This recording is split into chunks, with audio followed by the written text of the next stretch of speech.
Welcome to Toot Your Own Horror Music Matters. Today I'm here with the one and only Natalie Szabo. Hello, Natalie. How are you? Hi, Lisa. I'm doing great. Thanks for having me. I feel like I have known you forever and at the same time hardly know you at all just because our interactions are always so infrequent, but I always enjoy them so much. I say they're infrequent, but like they're a few times a year and they've been happening probably since I was like 11 years old. So it's been like 30 years now. So I yeah. know we've known each other forever. And we live even in the same city. So it's funny we need Zoom to get together sometime, but I'm so happy to have you tell your story about how you chose your instrument and where it's taken you. Oh, great. Well, I know it seems like such an easy question, but it's so hard. And it's something that people ask, professional musicians all the time is how did you pick your instrument? And I think it's really interesting to hear a lot of our answers because for most of us, we never picked our instrument, especially if you started as a child.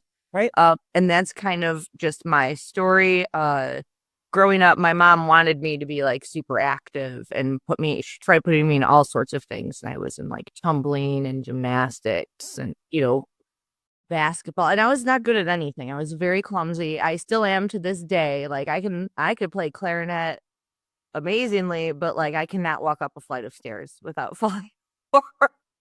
So going into this, it was like we started in fifth grade in our district. And I remember, I was always trying stuff and I was like, oh, this is just another thing I'm going to try. And I probably won't be good at it, but I'm going to do it anyways because all my friends are doing it. And so they did in my school, I went to school in the suburbs of Chicago. And so most schools, they start you in fourth or fifth grade there. And they do the whole instrument petting zoo. I don't think they called it that back then, but where you go try it, you get to, and I really wanted to be a trumpet player. Like, I don't know what attracted me to trumpet. It was shiny. I don't know. The boys wanted to play it. Like, I really wanted to play trumpet. And my mom went with me to this instrument trial thing. And at the end, you signed up for the instrument you wanted to play. And back then, I was even more indecisive as I am now, and like terrible at decision making, like rapidly.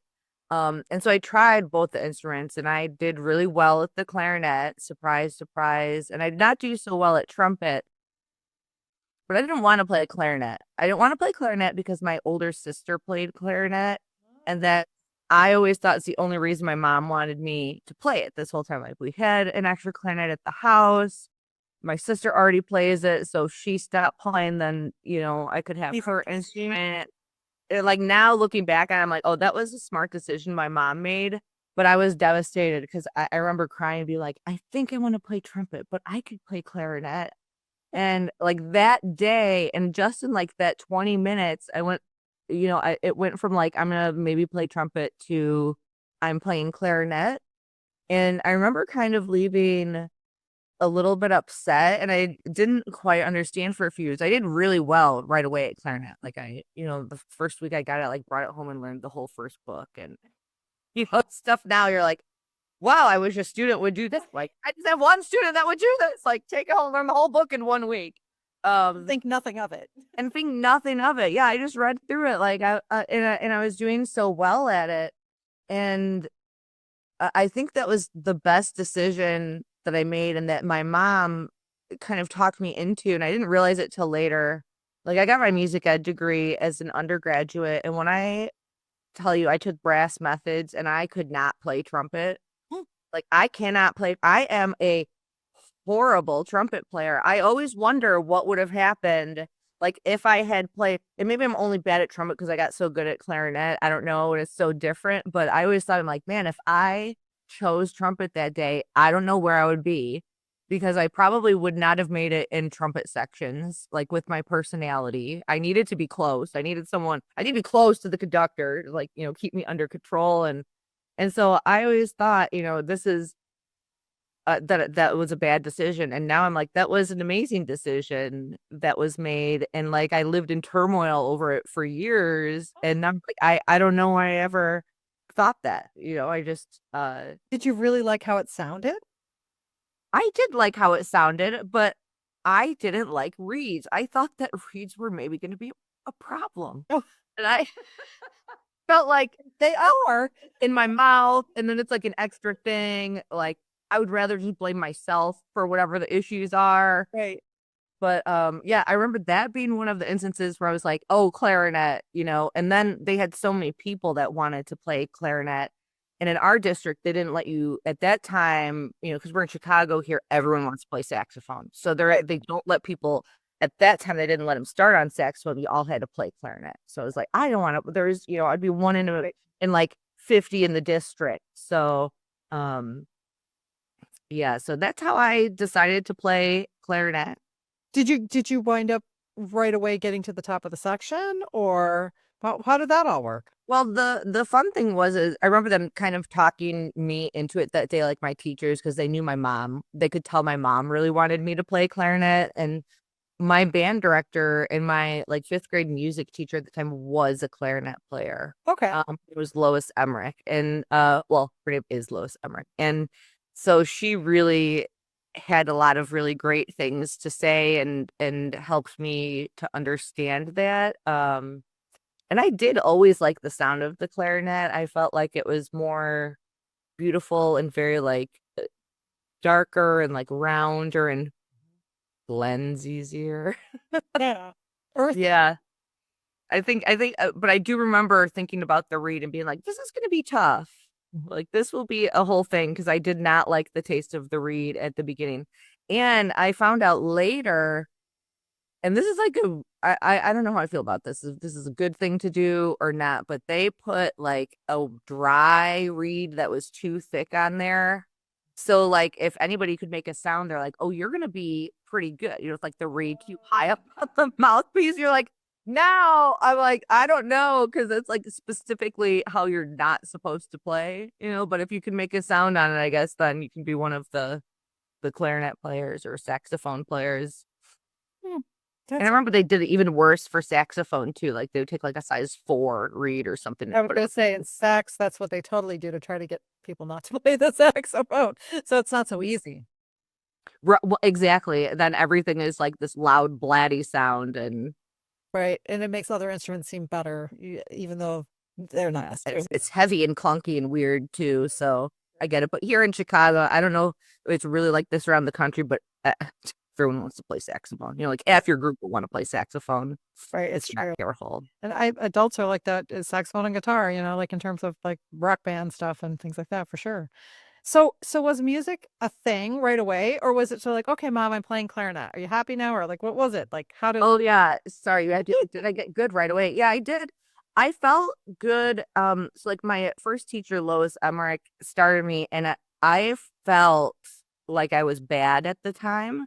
Huh? And it was because she put me in the back. And then I found out like a few years later, because I said, oh, I never felt good at your class because you always put me in the back, and I wanted to be in the front because I felt like that was good. And she told me, and this was years later, like when I was an adult already, she's like, no, I put you in the back because then everybody could hear what you were doing. You're like playing to the front and they could hear. And I remember having like such hurt feelings about that at the time. And so yeah. So then when I went to middle school, I actually did. I was like first chair right away. And then my sister and I are 3.5 years apart. So like when I was a freshman in high school, she was a senior. And it was so funny because she was always like, well, you've always just been really good for like your age, but like you're not that good in general. So we laugh about this all the time, because then I went in as a freshman, and we had like 3 bands and marching band. It was like we had like a really big program. It was Dundee Crown High School, and I got first chair like in the top band, and like not only beat her, she was like back in the 3rd clarinet somewhere, but like beat the person who then like then for just like years I had to like this woman, like her and I were just constantly challenging each other back and forth for first position, and she was 3 years ahead of me. So Oh my gosh. so that was really fun, and I wasn't expecting that, and I kind of thought, I remember my mom and I had a conversation about it, and she said, just go in and do your best. And I was like, okay, that's what I'll do. And it was really fun, because then I got to be in the same ensembles as my sister, right? Like as a freshman being in the top group. Yeah. It was really exciting. So then I got to go that was like one of the best years ever because her and I were in it together and we got to go on tour. Like I remember we went to Toronto that year and Niagara Falls, and we got to do a bunch of great things with the band. Oh, how fun. And as you got better, was that more of a sign you were supposed to be doing this? Or was it like, when did you know you were going to do something more serious with music? I don't know. I always felt like I didn't really have much going on. Like I told you, I'm so clumsy. Like most sports are just out. And I try, like they did put me in middle school. I was in like basketball and did volleyball a little bit because I'm so tall, Mhm. but I was never any good. Like they'd put me in as a center in basketball at the beginning of the game and I would do the slap shot. And they're like, there's the bench. Like, all I had to do is get us the ball the one time and that's it. Uh, I felt like I was doing really well, and I had a lot of teachers who were telling my mom the right things to do, and my mom was listening because no teacher, like other than my school teachers, nobody from like these extracurricular things ever reached out to my mom was like, "Hey, she's doing really good. You should get her special attention." They were like, "We feel like, hey, it's like she has 3 feet instead of two. Let's maybe this isn't for her." So she got me involved in private lessons pretty early on. Mhm. And I actually started, my dad got an organ out of an alley in Chicago. And so I started originally taking piano lessons on this organ and then Oh, switched to clarinet lessons. And then my clarinet lesson instructor was like, you should get her to do some like youth orchestra things. hmm. And then I started playing with some youth orchestras and I got really serious about that. And pretty much all the way through high school, I spent every Saturday all day in youth orchestra and just doing youth orchestra things, which I loved. And that's really, between that and the high school band, those were the things that made me decide to go into music. And I always just wanted to do performance, but my teachers talked me into doing education. And I wanted to do it. And then when I auditioned for my bachelor's degree, I got offered more money to do education than performance. And I was like, money makes decisions in a lot of ways in people's Mhm. lives. Um, and so, from there on, I just decided to go. And I've been going ever since, I feel like. Mhm. Were you a good student? Yes, I was a very good student. I was not a very good student in high school. I was a little bit wild, I say. We had block scheduling, so we had 4 classes a day. Um, I always got straight A's, but I was not a good student. Why do you say that? Because I would like leave in the middle of the day and like go get donuts and stuff. Like nothing that I took I took independent study first hour so I could practice clarinet my senior year and then like would go get me and my band director, like some McDonald's or whatever. Well, in college I was a very good student. I was very serious. I had to work really, really, really hard. And I felt like in high school I didn't really have to work hard to get good grades. I just was able to do that. In college I really had to try really hard, but I still got like, I was just looking at my transcripts the other day because I'm getting ready to move and going through stuff and just thinking about how my students are doing versus how I did and going through it. And yeah, so I was a very good student on undergraduate, masters. I don't know. I felt like I was over pleasing people and like over stressing myself too, which is what good students do. You work, if you actually care about things, then you're gonna be driven that way. So I did struggle, I would say, particularly with theory, not written theory, but like oral skills and Me too. dictation, which is so funny because now I teach it. But I think for me, someone that teaches it, I don't have perfect pitch. I think it would be torture for like my colleague who teaches the written theory, he has perfect pitch. I'm like, I think this is all it balances out okay. Yeah, I was always very serious, even though if you were one of my friends, I was mostly joking around, it seemed like. Mhm. What did you think you were going to do with the clarinet? Always teach? You thought you were going to be a teacher? I always wanted to be like a university. I had like goals. I was one of those people that was like, I have to be a high school band director.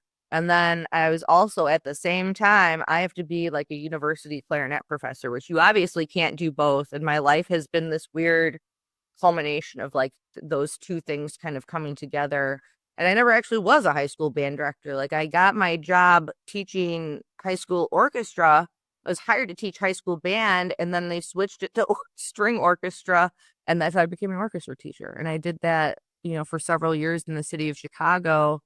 And then in 2012, we went on strike, and I got really burned out. And that's when I decided to go back to school for my doctorate degree. And that's when I turned more towards the clarinet side, which I had been playing the entire time.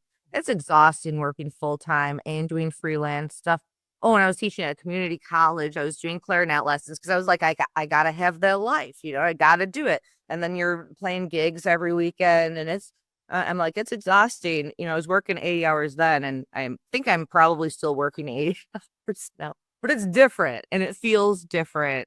And so yeah, I've come a long way in that aspect, but I've been living a little bit of both my dreams.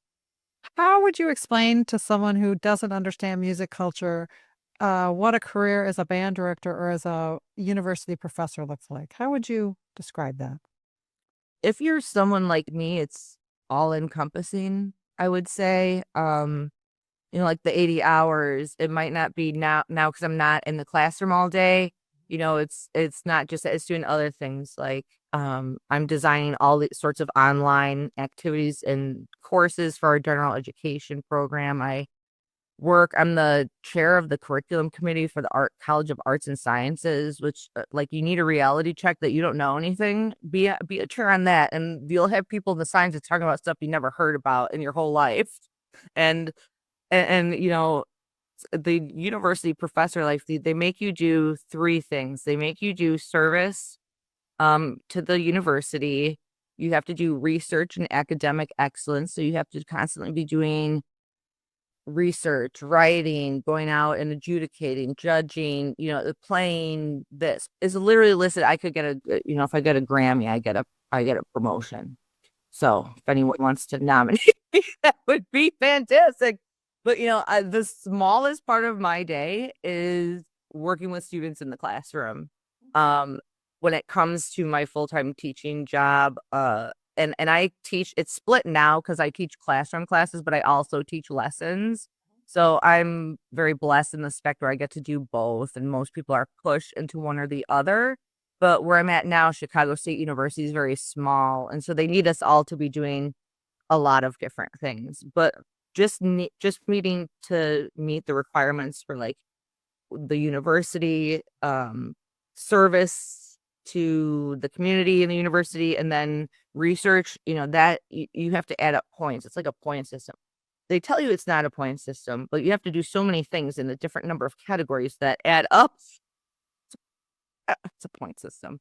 But I would encourage, if you're looking into it or thinking you want to do it, look at some of those documents. Because just for my university, I think it's like a 48-page document, and says all of the things we need to do each year. And I'm very excited because I just got tenured like 2 weeks ago. Oh, So congratulations. thank you. Yeah, yeah. And it took years. I would have gotten it sooner had I stayed in the same place, but I was kind of moving around a lot, and luckily I got to transfer in some time to my current university.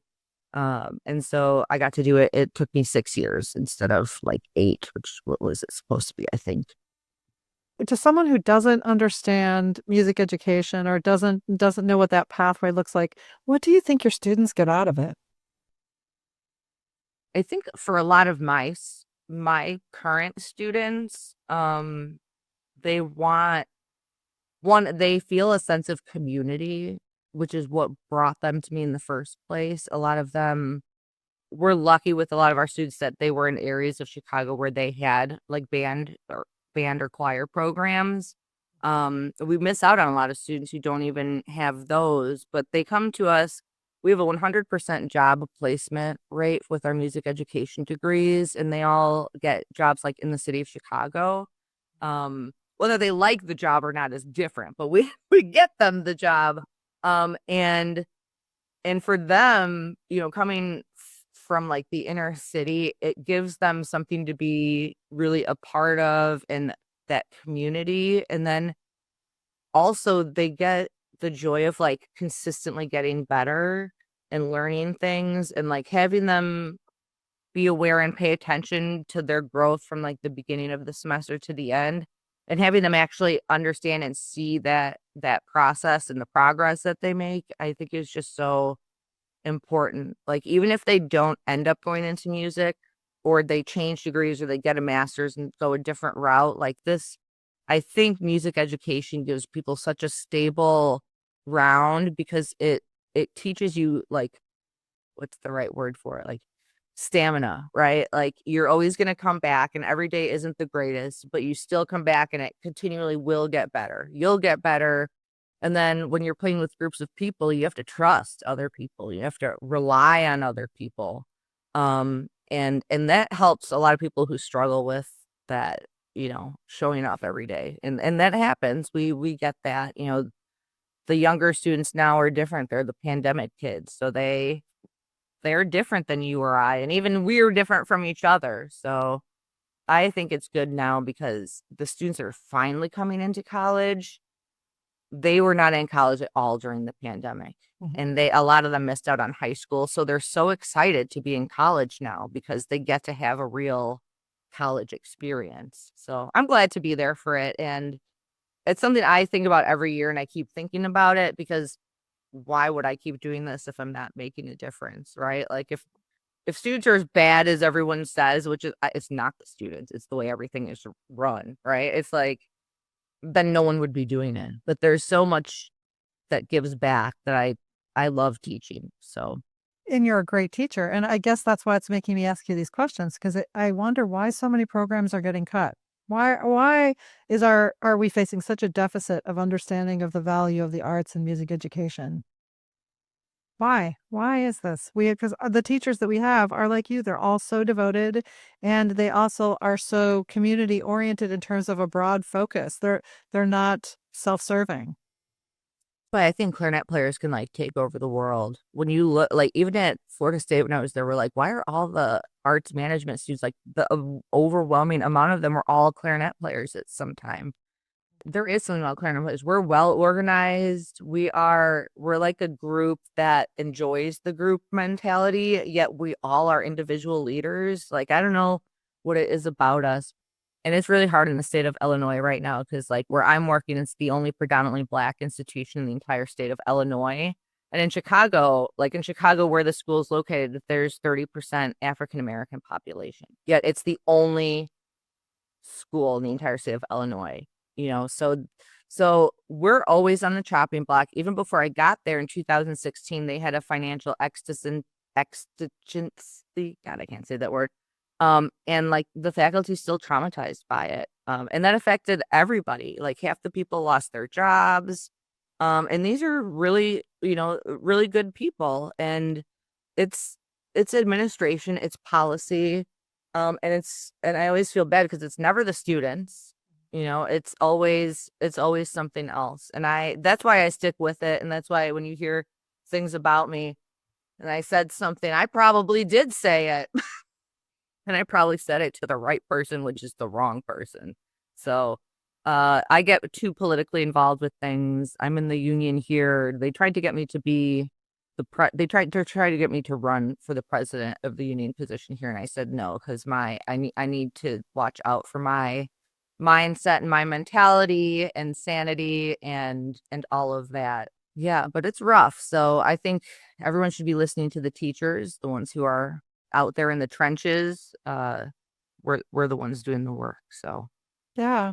It builds so many soft skills, and our world is so not into soft skills. It's all about coding and about math. And it's not that I don't believe that a well-rounded mind is a better mind, but the point is it's well-rounded. And without a basis for art to be a part of that and creativity, you lose a lot of connection that you can't see without it. You need it. It's getting cut and cut and cut. And I'm at a loss for how to help. That's what's inspired me to do this. I'm at a loss for trying to figure out how can I get more people to understand the value of it and not to think that playing the clarinet is for fifth graders. I want to tell the story because I think it takes a child in us to come to do something creative, and we need to have that childlike appetite to be able to embrace it. But it's very harmful to our future world if we don't have that spark and that joy and that um, ability to be in flow, in my opinion. I agree. Yeah, and I think soft skills is a good way to put it. I was watching a show the other day. It was Mike and Molly, and like Molly, she had quit her job as it was like a third or fourth grade teacher or something like that, and she went into at the unemployment center. She's been teaching for like over 10 years, you know. It's like you have so many skills. We have so many skills. Like we could run the world. And they go in there and she's like, "You're a teacher. Well, can you paint a wall?" Like, and I'm just like, this is it. Like that's it. So when even if you don't want to say teacher, then you go out in the world and they're like, "Well, what can you actually do?" And you're like, "I can get a group of 50 people to sit there and be quiet and follow instructions, and have them like it." And you know, it's Work why together. yeah, I got together and I laughed at that scene for so long because I'm like, that's what this is. Like that's what keeps us all there in our positions too. Because we're like, no, I can't code. No, I can't do this, but I am amazing at lesson planning, and watch me discipline that classroom. So, And get them turned around and pivoted into something that's better for all of them. oh yeah, yeah. Right. And yet I can't tell you how many people I've talked to that don't have an art background where they will go after something because it's the popular thing to do, or because there's a prize at the end, or because they, feel peer pressure, but not for their own sense of enjoyment or for their own sense of growth. It's just something to do until something else comes along. Right. And to me, that's a very detrimental mindset because life has to be a sustainable process.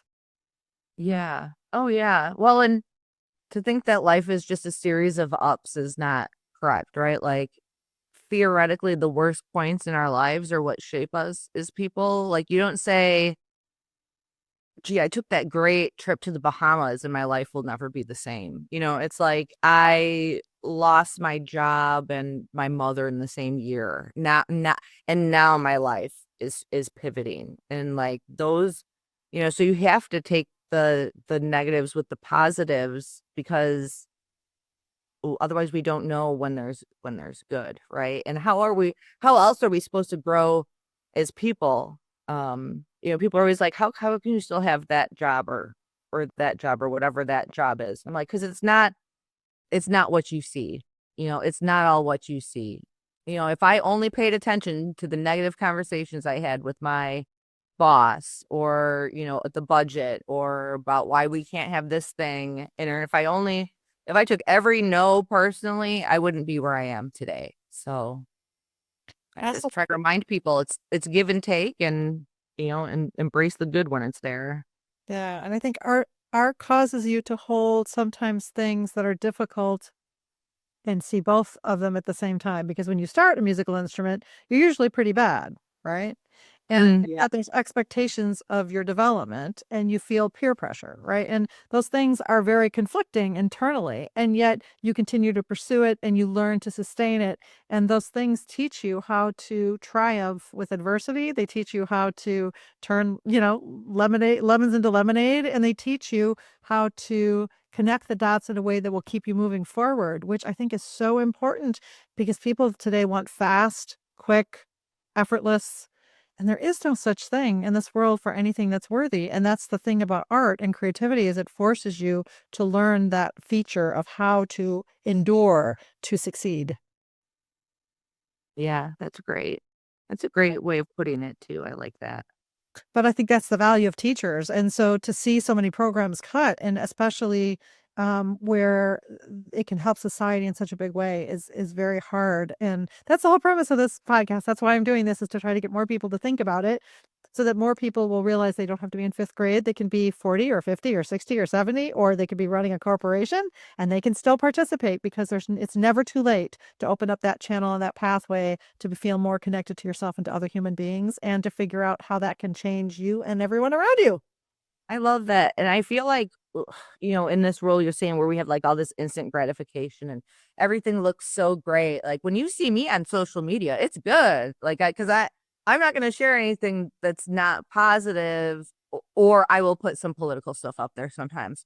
But like that's not the reality of it, right? Like if you want to if you want to talk to me about the struggle, call me up on the phone because I'm not going to put that online because my boss looks at my social media. And so you can't and you don't want to advertise that stuff anyways, but it's just a reminder that we're not living in that la la land of what social media looks like, right? And so I always felt that way when I was younger, like, oh, it's so like they have it. Oh, once you get that 10-year ship, your life is going to be great. It's going to be flawless. There's going to be no more problems. It's like, no, life just continues as is always with the back and forth. And I think that's important because when you're living the grind day to day, you need to be reminded that that's what everyone's doing, and just to keep going through and do your best every day. And you need coping mechanisms. You need tools that will allow you to find a way to endure that and not think that if you win the lottery or, you're able to steal because it's easier than having to earn something, right? Right. It's better, right? And it's not. The lottery actually ruins most people's lives if you look into it. Most of them end up with no money and broke, and half their family leaves them. So. Mm-hmm. And so there's a sustainability factor here. If somebody was listening to this podcast and amazed by the thought of how much growth they could achieve in music, how would you entice them to want to play a wind instrument? What would you say to them to do it? I would say to just keep practicing and don't compare yourself to those around you, but listen and learn from them. We're not all competition. People are going to make you feel that way. And yeah, at times we are, like when we all show up to the same auditions, but in general, we're not, right? Like there's one clarinet expert at most places, sometimes two if you're lucky, maybe three if you have a grant assistant. So we really get separated out after we get out of school, and you'll find yourself there. And sometimes you actually feel alone, and I'm like, I'm in Chicago and there's, probably 25 top-notch clarinet players that live here. I didn't do math or count or think of names or anything, but like, I'm just one of them. And we all play well and we all do different things, and have different areas of expertise. Mhm. That's the thing about art. It's a growth plan for yourself. It doesn't require anybody else. You don't need to compete or look around you. It's all within you. Right. They make you feel like you have to be competitive and you have to be better than that next person. That's part of like the challenging in high schools, right? With the chairs and stuff. Like they teach you to be competitive. They teach you to be that way, but that person's actually your friend. And one day you guys might be working at state schools next to each other and running each other's clarinet days. So, it's important. It's a small community, but it's actually not that small. Mm-hmm. Yep, 100%. I am so happy that you did this with me. Thank you. I know that your schedule has been really goofy and you've struggled, and I really appreciate you taking the time to be part of this because I'm. Oh, thank you. Yeah, I'm glad to be here. I'll come back anytime. When you switch the questions, let me know. I will. It just seems like I'm trying to also show people, look how many clarinet players there are. There's a lot of them. Yeah, and there's not too many clarinet like podcasts, I don't think. There's like the radio show, and then yeah, it's nice to have something clarinet specific. Yeah, well, I just want to show the world, try to see if we can get more people playing, and it seems like little by little we will. So we just got to turn this around. In 12 quarters of decline and 50-year low is just not acceptable. I can't believe it. It makes me feel like I failed somehow. Like, how can I fix this? I tried to get that A in STEM. It really should have been STEAM. Really should have been STEAM. STEAM goes everywhere. STEM just supports like the one thing. What is it about it that it wasn't organized enough or something? Because I really got involved with that too, for quite a while. But I don't know what it is. Is it not organized enough, or is it like I don't know? Why did it not catch? It should have It should have really took off. I thought so too. I thought maybe was it the Americans for the Arts organization? I feel like they might be too political, and some people didn't want to buy into that. But they had I feel like like a bunch of the DC, places were trying to get that as well. Yeah, because I mean, yesterday I was on a call with somebody who, spent his life coding, and he was almost unintelligible to me. Like he doesn't have his their emotional development isn't fully there because his brain is just so narrow and so linear in how he thinks. There's nothing wrong with it. I'm sure he's a great coder. I'm not saying he can't do that job, but it's just the conversations are just like almost a miss because it's so difficult to line up when people can't understand each other, right? And that's what the arts teach you. They teach you how to talk to others and figure out, like you said, you walk into a situation every day where you're learning something you know nothing about, and you're like, how do I work with these people and how do I bring this together? And most people just don't tolerate that. Yeah. And that's what the arts do. They help you tolerate it, and they help you embrace it, and they help you feel less than and more than at the same time, right? Because you accept it. Wonder what would happen if we gave the coders like a 12-tone matrix. I feel like we could get them into the arts. We just have to show them the right avenue. They need like the systematic, sequential type coding, maybe. Well, they really like it. I mean, I have a coder coming on Friday who works for Netflix, who has played clarinet since high school, and he finds it fascinating because it floods him with ideas, it helps his coding, and he finds it so demanding and difficult to play the clarinet, even though he's such a great coder. But he likes it a lot because it's a challenge, and it's something very different from coding. And I feel like if we could hook more people to understand that more people would participate because it's so good for you. Yeah. Yeah, I agree.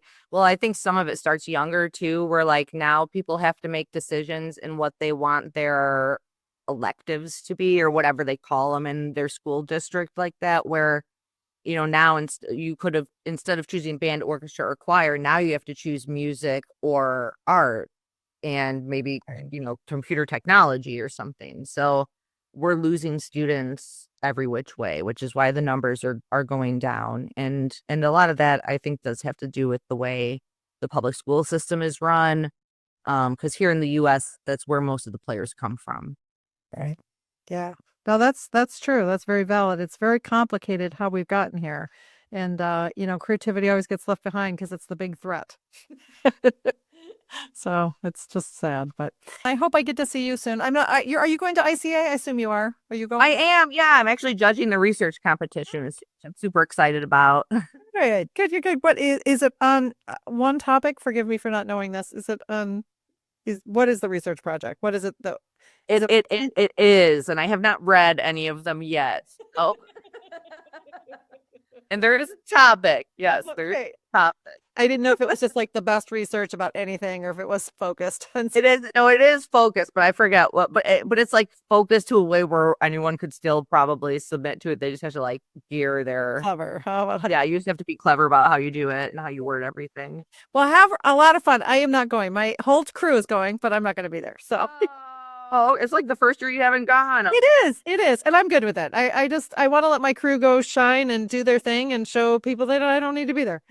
It's true. Plus, it's July in Texas. If Texas in July is not going to be fun, but I hope you have a good time. And Well, we'll miss you, and I'm sure I'll see you at some point again. Anyways, for sure take good care of yourself. I'll let you know this is ready to go.